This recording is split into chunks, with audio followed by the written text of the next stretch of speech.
মেহেরপুরে বাংলাদেশ পুলিশের trainee recruit constable পদে চাকরি পেলেন ৯ জন। মাত্র ১২০ টাকায় চাকরি পাওয়ায় আনন্দে আত্মহারা তারা।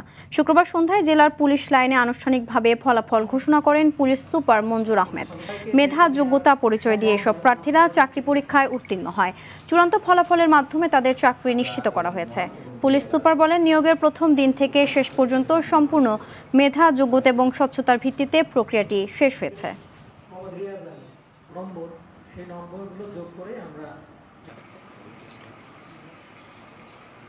আরো ভালো হতো, যেহেতু সংখ্যা কম।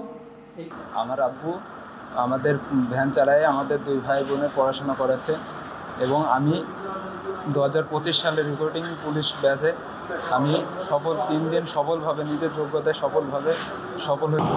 যারা নিয়োগ পেয়েছেন তারা তাদের যোগ্যতা, মেধা, দক্ষতার ভিত্তিতে নিয়োগ পেয়েছে। তারা মাঠ পর্যায়ে যখন আসবে তখন তাদের কাজের দ্বারাই আপনারা তাদের দক্ষতা